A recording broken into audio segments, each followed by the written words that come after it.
Welcome to the second episode of the B Movie Club. Uh, this week we're going to be talking about Robocop from 1987. But first, I wanted to thank all the people who've been tuning in. Saw the first episode. I appreciate that. We're still working on the format a little bit, trying to decide what direction we want to go, different things we want to talk about. So we appreciate all those suggestions and comments. For future movies, you guys have given a lot of suggestions.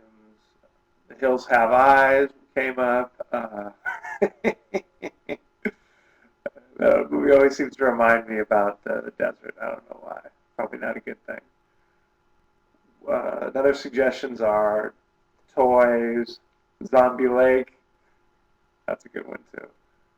Anywho, this week, Robocop, starring Peter Weller, a personal B Movie Club favorite.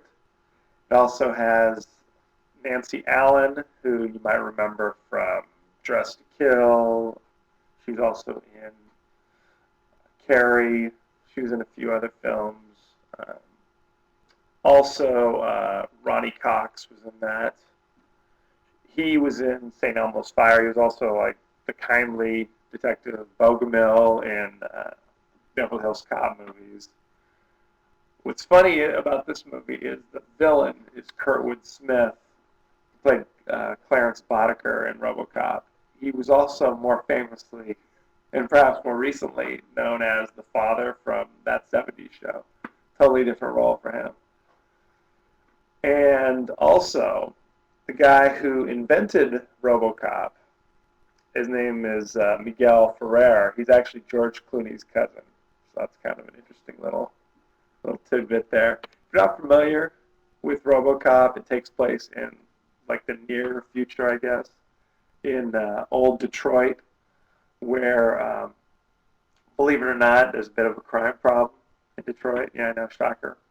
And this company takes over the cops, essentially, and they come up with their own plan of how they're going to deal with it, and they create this Robocop. It's a cyborg.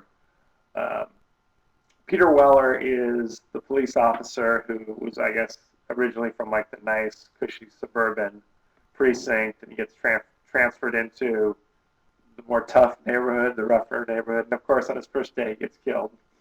That's a bummer. And they turn him into the Robocop.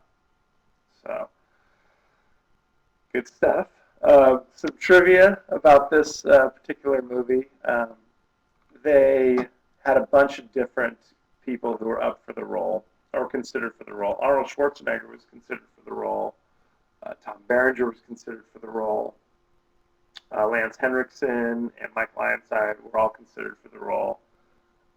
Schwarzenegger didn't get it because he's just so big that the Robocop suit would have made him look like the Michelin Man. They needed somebody a little bit more slight of figure, and that's Peter Weller. Peter Weller,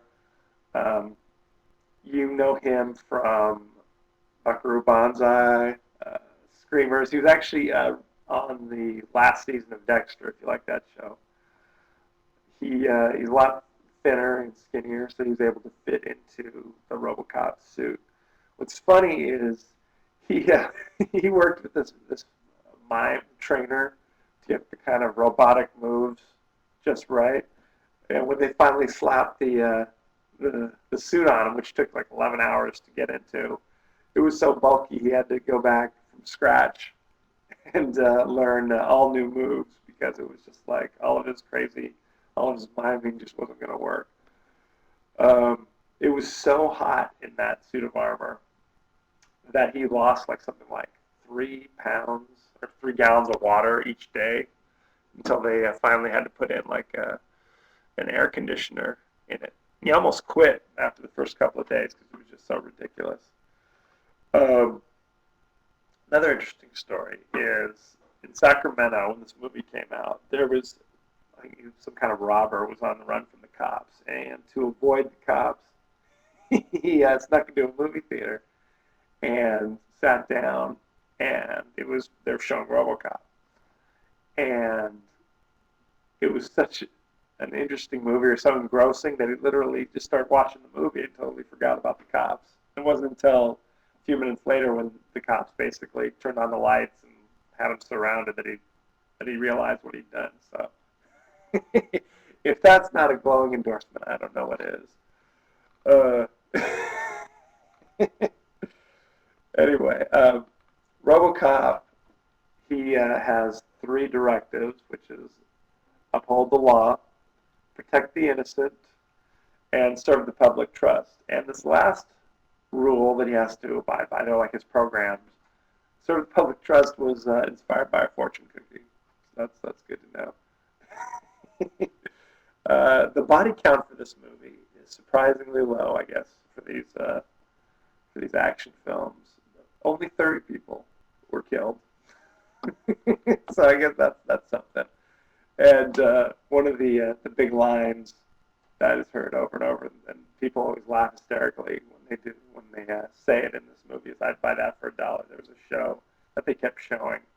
One thing about this movie is they kept having like commercials in it that were kind of takeoffs of commercials that were going on at that time, but like kind of taken to the next level. And "I'd buy that for $1" was like a show that was like the most popular show, and that was the catchphrase for it. And it was a good one. What else can I tell you about this movie?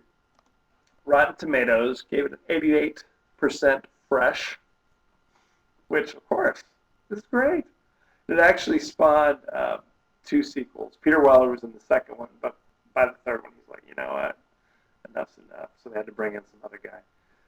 Not that it really matters. I mean, he's wearing a crazy helmet the entire time, so you don't even see. It could have been anybody under there. It was also directed by Paul Verhoeven, who's a Dutch director who he's most famously did like Basic Instinct in those movies from like the 90s. But it's a good movie. If you haven't seen it, I highly recommend it. It is available instantly on Netflix. If you have any questions or comments or anything you'd like to say about RoboCop, please feel free to tweet me at KD9575. That's my initials and my birthday. You can also leave a message for me on Facebook, and I'll be sure to get it. Next week, we will be reviewing one personal favorite, Judd. Okay, so if you have not seen it, I highly recommend it. Rush out and rent it. So, thank you very much for joining us. Be well.